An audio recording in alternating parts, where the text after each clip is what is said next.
Coming up on this edition of MHS Rewind, we'll see how the Martinsville community came out to support an artesian volleyball player in her battle against cancer. We'll have a look at a new discipline system that will be starting next trimester, where students will be rewarded for positive behaviors. And we'll have a look back at all the activities from homecoming week, including the talent show and Powder Puff game. Good morning, MHS. I'm Presley Boyd. And I'm Sierra Bauman. We'll have all those stories and more coming up on this edition of MHS Rewind.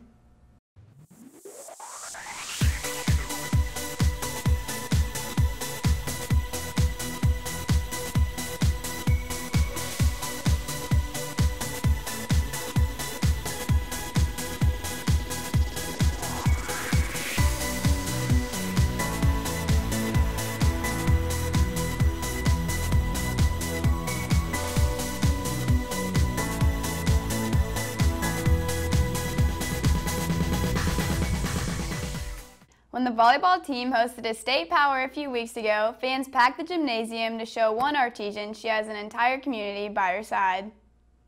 On Tuesday, Martinsville had a big crowd show out for a big game to support the artesians against the third-ranked Avon Orioles. But they were there for another reason as well, to support a player that couldn't join the ladies out on the court. Well, Bridget's kind of the heart and the soul of the team. Everybody wants to perform for her. In June of 2017, junior Bridget Balserac was diagnosed with Hodgkin's lymphoma and overcame it, like the Artesians did the Orioles in Game 1. But a little over a month ago, it came back. I kind of knew that something else was wrong whenever she said she was going back to the doctor when she couldn't breathe like how she used to, and it made me very sad. I was very sad she had to go through all of this all over again. Last year, Balserac fought through the sickness and continued to play volleyball, but this time she has to stop playing and watch from the bench. It really stinks because last year when I played, volleyball was my major distraction.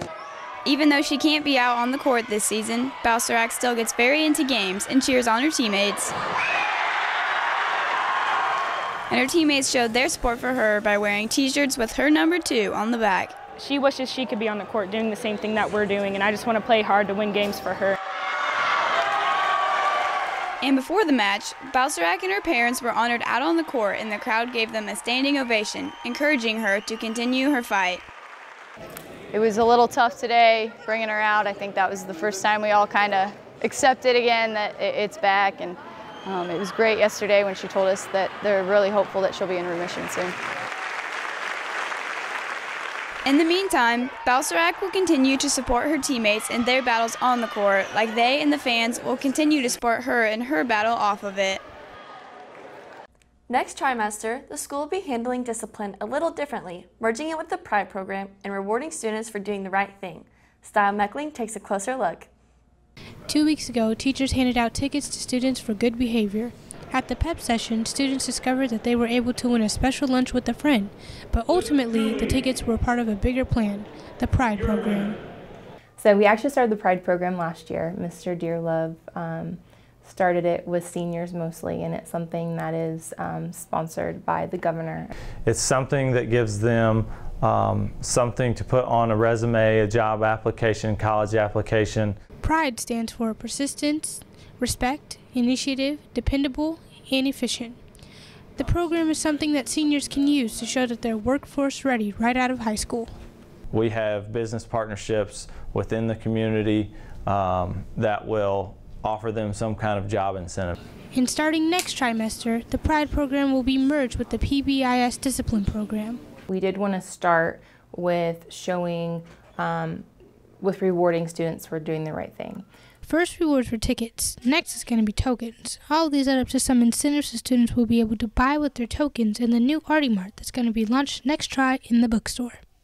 Flipping the script a little bit, and instead of logging, we're saying, hey, look, you're doing the right thing, and so here's a ticket. Second try, teachers won't be logging students for tardies and missing homework. Instead, they'll be rewarding students for displays of pride.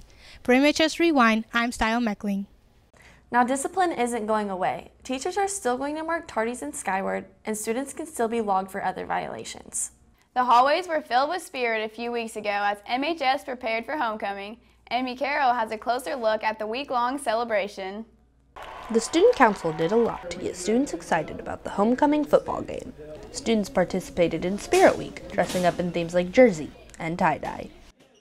As a whole, student council tried to think of things that would be fun for the student, as well as it being kind of original, like our glow arties instead of saying go arties. We thought was kind of cool. I think we made it a little easier by making some of the days you could just throw on a specific shirt, but it's always cool when you can see your community come together, so we were pleased with the amount of participation we had. The Spirit Week ended with a pep session on Friday in the gym, with performances by the band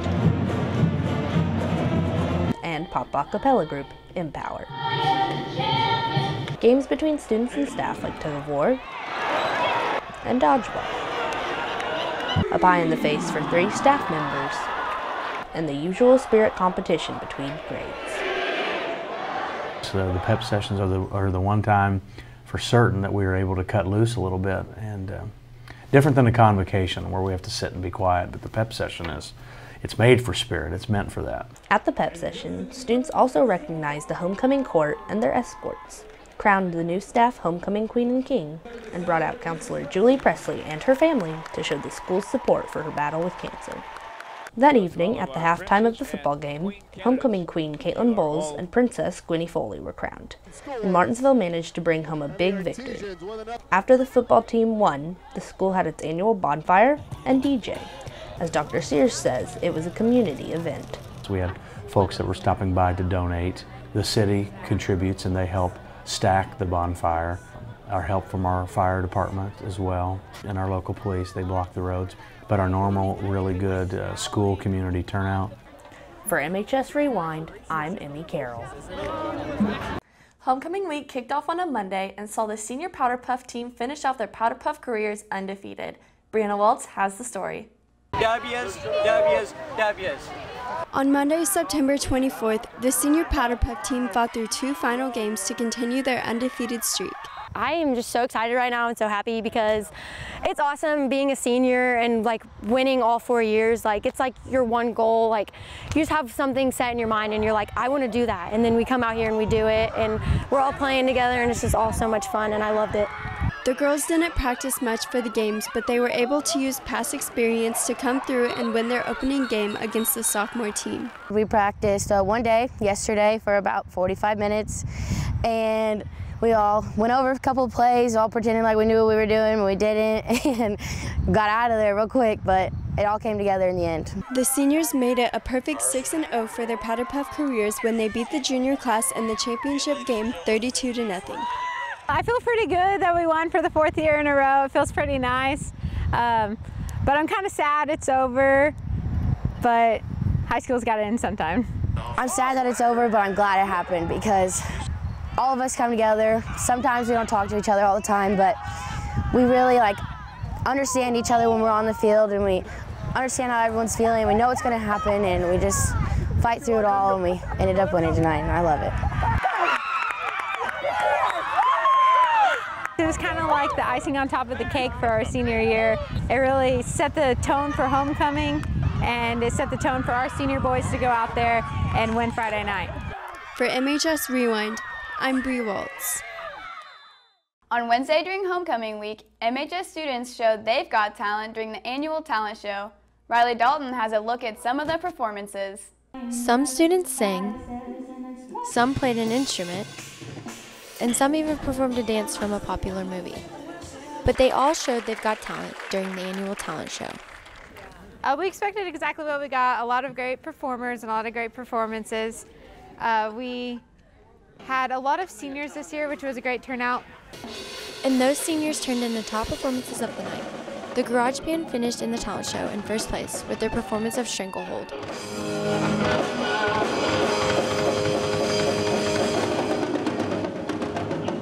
It took almost 4 years to finally place first. I mean, it just feels like a long road, like reached that destination finally. Julia Rito finished in second place with an original song.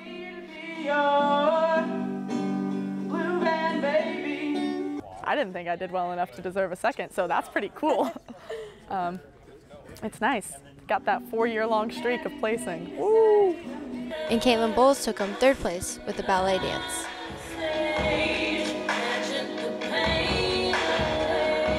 It's one of my favorite things about working in the high school. I think that theater kids are cool. I think musicians are pretty neat. I think dancers are fun to watch. I've always loved the arts, so I like being a part of this. And students enjoyed the chance to display their talents to their peers. I didn't really go up there trying to win. I just wanted to play some music, but the fact that we won just makes it even better. This was by far the best experience that I've had here, and I really enjoyed it. For MHS Rewind, I'm Riley Dalton. The cast of the new musical has taken over the stage of the auditorium, and as Olivia Osler tells us, they are excited about performing a new modern show. Tonight the Super Trooper beams are gonna Martinsville High School is the first ever school in Indiana to do the musical Mamma Mia, and the students couldn't be happier.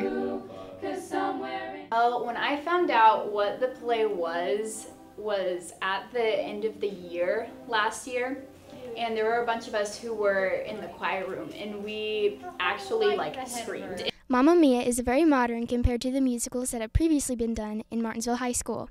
In fact, it just became available for high schoolers to do this year. Mark Yunt says that the process of choosing the musical was a long and extensive one. Yeah, we've talked about tons of them over the course of the year. We probably went through 20 different ones that we looked at, that we read through before we settled on this one. Nearly 50 people tried out, and Grace Betzold got one of the leads. She plays the role of Sophie. I feel like her character is very similar to me, and the songs that she sings they sit really well in my range. Morgan Yunt also got one of the leads. She plays the role of Donna, Sophie's mother. I tried out for this role because Donna's really different than a lot of the other parts that I've played. I've played a lot of younger characters, kind of like the cutesy little girl type of thing, and Donna's not that. The rest of the cast is very excited as well. I mean, I had never actually seen the musical, but I had heard that it was really good, and the day that I heard what it was, I went and watched the show, and it's amazing. It's going to be so much fun. It's going to be great. You will be able to see Bolin in her role as Tanya and the rest of the cast when they premiere on November 15th. For MHS Rewind, I'm Olivia Osler. The internship program helps seniors figure out what they want to do after high school. Gunnar Andrew takes a closer look into work-based learning and how to get involved. The internship program is a great opportunity for seniors to find out what career path they will take after high school. Tim Dearlove is in charge of the program. Students can apply to have an internship during their senior year. It counts just like any other elective class at Martinsville High School, and students can take it up for 3 to 5 periods during a trimester. I wish I would have done something in the internship program rather than take the other elective classes that I did, because I ended up changing my major 3 times when I was in college trying to figure out what I wanted to do. Some of the more popular locations are ATI Physical Therapy, Home Bank, and here at my internship, the Morgan County Jail. I think it's important that when you become an intern here in the Morgan County Jail that you learn all kinds of basic skills that we do of dealing with bad people.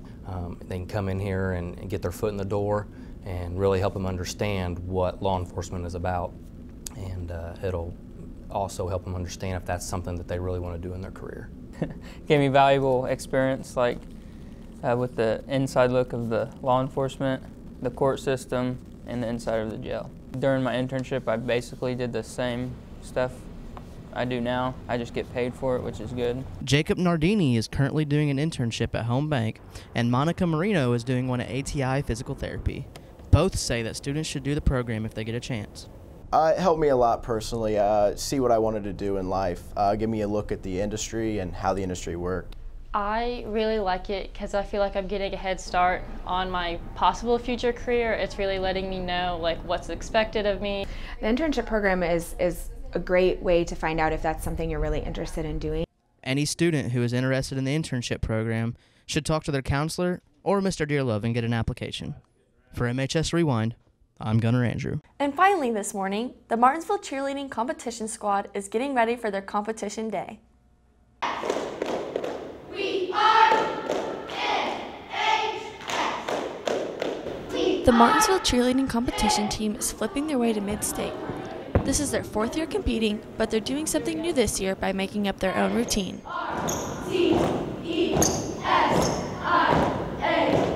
The benefits are that we have like a lot of talent, so we knew that we could do it because our coach believes in all of us and she knows that we're going to do good. 7, 8, 1, 2, 3, 4. So we felt we were more capable this year and kind of knew what we were doing, and so we were able to put it together ourselves. Usually the team pays a choreographer to come in and teach routine, but this year they used that money to buy new uniforms for competition day instead. I have high expectations for this group.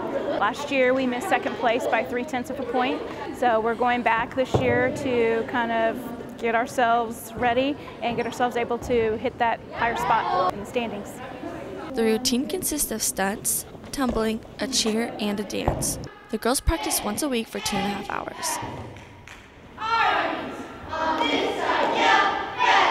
I feel good, but I feel nervous because we have a lot of people that are getting injured, and we have like people that are in other sports, so they have to be at other practices, and so we're kind of, that puts us behind. I think the only bad thing is that sometimes we get started later, and it's harder to put all the final like touches together because you need everything to be finished before you can actually see what we need to fix. The girls will be ready to compete for the mid-state competition on November 11th.